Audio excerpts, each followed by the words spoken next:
So I think we'll always start our walk and talks here. We can call this the bridge to reality. Can't we, Bruce?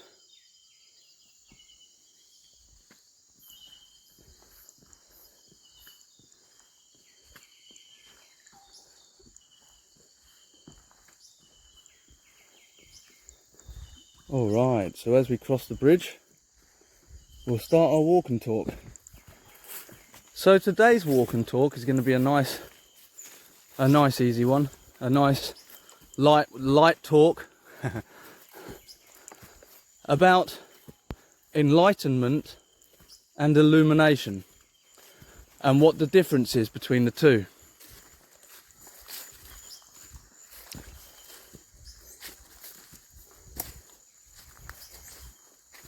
So you as an individual, a unique person, you've got a unique soul. You have got your own road. And if you walk down your own road,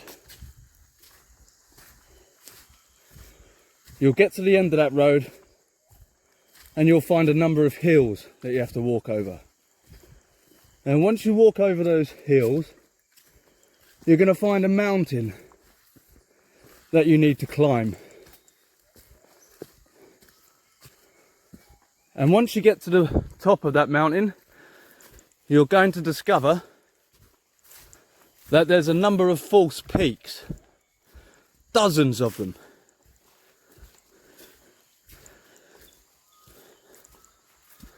And then after those false peaks, you'll finally get to a door. A door that only you can open. It could be, I guess, that door is uniquely made for you. It's your door to your truth. And only you can open it. Now, let's go back. As you set off on your road to discovery, as you set off on the road to reach the door to your truth, you have a number of other houses each side of the road with their doors held wide open by people who failed to make their doors. You'll have all different houses, the Christian house, the Islam house, the aliens house, the yogi house, the conspiracies house, the hippie house, the marijuana house. I mean, the houses are endless, as you know. There's so many rabbit holes out there that you can go and join. And those doors of those houses, like I say, are held open by people who never made it to their own door. So they failed at getting to their own door. So they're happy to hold the door open as you're trying to get down your own personal road to get to your own personal truth, to your own personal door of truth. These people are holding these doors open. Oh, come in here, to distract you, to pull you off the road, because they don't want you making your truth, because they didn't make theirs. Come into the house of this religion. We've got all the answers for you here. You don't want to walk down that hard, long road. You want to just come into our house and we'll give you all the answers, and then you can just rest up and take it easy. Come into the house of yoga. We'll give you all the answers. Come into the house of aliens. We'll give you all the answers. Sorry, Bruce. Good boy. We'll give you all the answers. Come into the house of Islam. We've got all the answers for you in here.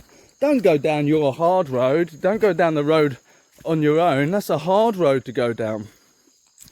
Let me see if I can't clean this camera up. I think it might have got a bit misty. How are we looking? Oh, it's pretty perfect. It's just because I'm walking, right? It might be blurry because I'm walking. So yeah, you're walking down your road and you've got all these other houses on each side of your road screaming at you to go into their house so that you don't go down your own road. And I myself have spent a little time looking at aliens, a little time looking in. I've spent a lot of time looking in all the different houses. I've gone in and had a peek and gone, actually, you know what? I can feel that they're talking crap and that they haven't got the truth that I'm looking for. They haven't got my truth. They haven't got my personal truth. They're not going to get me to my personal door. The door to my truth. They're not going to get me there. I could sense they were going to hold me back, and that's what they did. So I didn't spend very long in those houses. And I got back on the road. And I walked down that road, I tell you. And that's what you have to do. You have to walk down your own personal road. And it's difficult because it's lonely. And the other houses, like I say, on each side are calling you to go into their houses. Oh, you don't want to be alone? Come in with us. We'll give you the truth. Look, the truth is aliens. The truth is blah-de-blah. The truth is the Illuminati. Now, I'm not saying there's no elements of truth in those houses, but it's not the truth, and it's not your truth, and it certainly wasn't my truth. And so if you're strong enough, and if you're really earnest in your endeavours to find the truth, your personal truth, to get to your door, then you'll go into these houses for a short time and go, I'm sorry, and then you'll get back on your road. And it's a very, very, very lonely road. Do you know why it's a lonely road? Your personal road to your personal door of truth? Because only you can walk it. And everyone's road is different to everyone else's. So you decide to come out of those houses or not go in them in the first place and walk down your road as a lonely soul. And as you're walking down that road, it gets harder and harder and harder and more challenging. What started off as a nice tarmac road turns into gravel, and then that gravel turns into sharp objects and rocks, and then it starts to get smaller and smaller and smaller, and suddenly your road is just a very, very small track. And as you continue down your road alone, it starts to get harder and harder, as I say, and then comes the hills, the gradients, where it starts to go uphill. And all the way down your road to the foot of the first hill, you're carrying a bag, and you've been loading that bag up. You've been loading that bag up with everything you've needed to help you get down that road. And some of those gifts, some of the items that are given and granted to you, and certainly luck and synchronicity, what people call luck, synchronicity and coincidence, those things have come from divine guidance because you have continued on your road, and it's going to help you every single step of the way. And the more it helps you, the more energized you feel to continue down your road, even if it's alone, because you don't feel alone anymore, because you're getting help from a greater source. You're getting help and assistance, divine help and divine assistance from something greater than yourself. Now, you get to the foot of that first hill and you're carrying this bag, and then you get up and you climb up that first hill, and then there's another hill. And you're like, oh, really? Like a bit like this. There's a lot of hills here where I'm walking. And they're quite steep and long, some of them. So you get over the first hill and then there's another hill, and you're like, oh, I can't do it. Then you get over the second hill and there's another hill. And it feels like it's just endless hills. And sometimes you question whether you can even be bothered to keep going on this path anymore. And it can get so damn lonely and so damn hard that, you know, people will fall along the wayside on the drink, or fall into one of the other temptations and addictions that have been lavishly laid out for you by the system, so that you don't make it to your door. And that's why so few people do.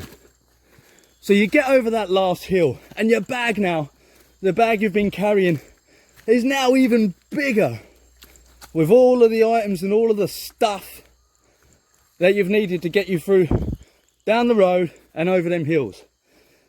And then you get over the last hill and you look up, and what do you see?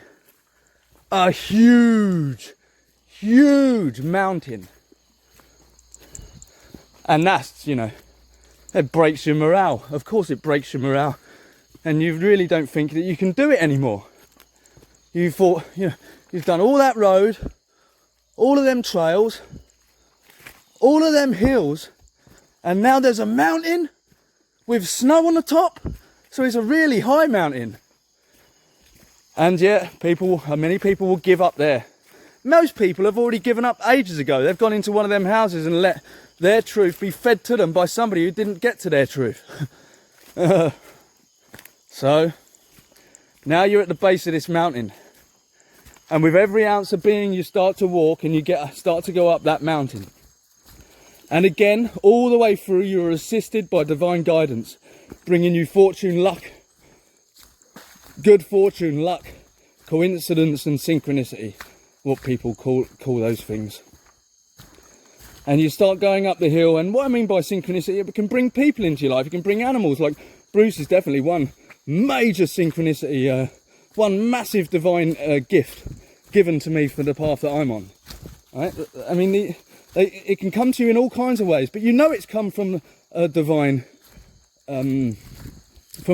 place, and you know its intent is to help you, because you've got to get up that mountain next. You've got so far, and now you've got to get up that mountain. Now, you start to go up the mountain, and you get your synchronicities and coincidences and fortune and luck to help you. And as you start getting up that mountain, it's difficult all the way, and then you get to the peak of that mountain, the very top, and it's a false peak. It's fake. So beyond the peak you were looking at is another peak, and then you get up to the top of that peak, and then there's another false peak, and this goes on and on and on, designed to break you. Only very strong people, like I say, make it to their door, especially in these times, because nature, the way the world works, nature needs the very best of human beings. It's like, I suppose, doing the selection course for the SAS. It needs the very best, so it weeds out all of the impurities, all of the impure. Anyway, so you're going over these false peaks and you keep going, and all the time you've been going on these travels, not only have you been getting luck, synchronicity and good fortune, but you've also been getting purified yourself. You've been purifying yourself. The whole undertaking is one long trek of purification, and it's been purifying you. The whole journey has been purifying you and getting you ready for something. It's getting you ready for that door when you finally get there. And you have to be pure when you get to your door. So, you finally get over all of the false peaks, and the bag has got massive now. It's like you've got a whole belt kit on. You've got a huge Bergen which weighs the same as another man. And finally, you get to your door. And wow, you know, what an accomplishment. You did it. You did what so many others could not do. And that you should be very proud of. Ultra proud of. And you don't need others to be proud of you. You can be proud of yourself for getting there. It's not about what others think. It's about what you know. So you get to your door, and hopefully you've got there with enough strength and energy to be able to open that door. Because that will be the time when you have to open the door. And you need strength to do that too. because what you're going to see beyond that door is going to change everything. And once you see something, you can't unsee it. So you open up the door and you look through, and what do you see? You see the absolute truth. You see your absolute truth. That door you've been struggling and walking and suffering and been lonely to and sacrificed to get to is only your door, and only you can open it. And when you open it, what you see is your absolute truth. You see the truth of everything. And I mean everything. Most people, like I say, if you get to that point, get to your door and open it and see the absolute truth behind everything, then kudos, because most people failed because they went into one of the skank houses. Or they failed because they stayed in the houses, in one of them houses, for too long, and by the time they left the house, they were too weak to make it to the end of the road, let alone over the hills and up the mountains of false peaks. And sometimes some people have wasted their time so badly that they will get that. Some of them make it to the door. This has got to be the saddest one. When people make it to the door and they're just too weak and frail to get that door opened. So if you open that door, you open the door to your truth, and you see the absolute truth through that door. Now this is a pivotal moment. This moment is called enlightenment. You are now enlightened to the reality, to truth, to pure, unadulterated truth. That's called enlightenment. And this is a pivotal point and can force people, because too much information too fast sends a man mad. And that level of knowledge and gnosis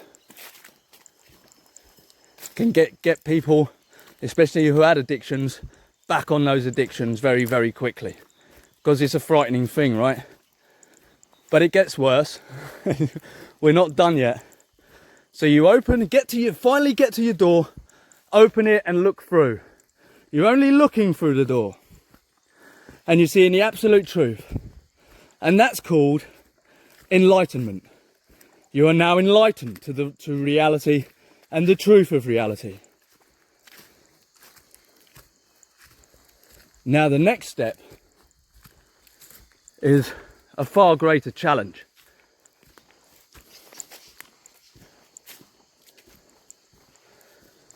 The next step, you have to leave absolutely everything that you've carried. That whole bag with all them items, that you've been collecting all along the way that have been helping you get to that door. You've got attached to that bag. You've got attached to those items. That bag and those items, without those, you would never have made it to your door. But in order for you to step in through that door and become the living truth yourself, become a part of absolute reality by walking through that door, you have to leave everything at the entrance, because none of that stuff is allowed through that door. None of it functions. None of it functions. None of it has a function in truth, and therefore it must be discarded. And this comes down to everything as well, kind of like family, friends, even people that have helped you all the way down that road. You have to leave it all behind. You have to leave it all behind to walk through that door. And that's the make or break moment. People don't want to leave that bag. I've got attached to this bag. I don't want to leave my bag. Why would I want to leave my bag? It got me here. I don't want to leave my friends and family and all the things I've got attached to in the physical world. I love it all. I love all the creatures and all the animals. I love my friends and my family. The truth doesn't care. And when people suddenly realise that they have to drop everything and walk through that door, they hesitate. Most of them get back on their addictions, start drinking themselves into oblivion to shut down what they have to do because they find it too challenging. Now, if you're strong enough to go all the way down that road, miss all of those houses, over the hills, up the mountain of false peaks, get to your door, and then you're strong enough to open your door and strong enough to look through the door and witness reality, your truth, then you are strong enough to be enlightened. And if you're strong enough to walk through, leave absolutely everything at the entrance of that door, and then walk through that door and become a part of that living truth, then, my dear friend, you become illuminated. And being illuminated is even fewer and far between for people to go through that door, to become illuminated. What comes with illumination? Why would anyone want to do it? Well, an illuminated person lives in truth all the time. They can't be stopped. They can't be hurt or harmed. They have absolutely no fear. Illuminated people have absolutely no fear. They are living in complete truth, and everything in the world goes their way. It reminds me of that phrase from the Bible. And again, I'm not religious, but the Bible does help. Blessed is the man who walks not in the counsel of the wicked. I think this is Psalm number 1. Blessed is the man who walks not in the counsel of the wicked, nor stands in the way of sinners, nor sits at the seat of scoffers. But his delight is in the law of the Lord, and on his law he meditates day and night. He's like a tree planted by stream. Hear these birds, look, they've heard me. Listen, these birds are making that noise because they've heard me and Bruce coming.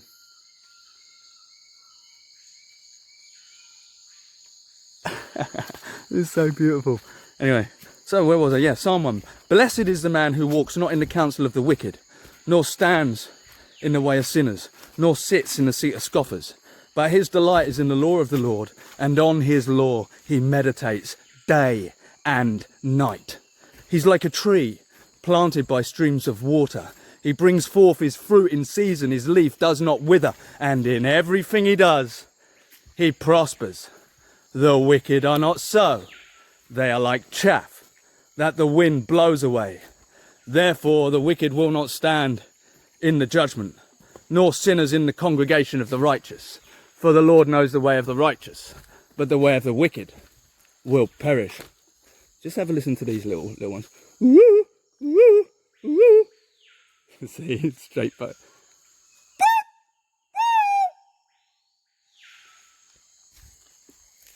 Woo, woo, woo.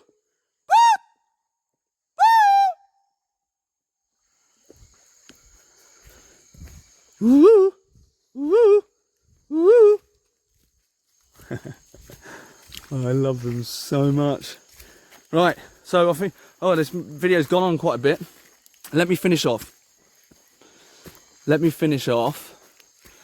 With a quick summary. So, enlightenment is getting down the road, avoiding all the phony houses of religion, yogis, this guru, that guru, space aliens, left wing, right wing, science, atheist, theist. Forget all those houses.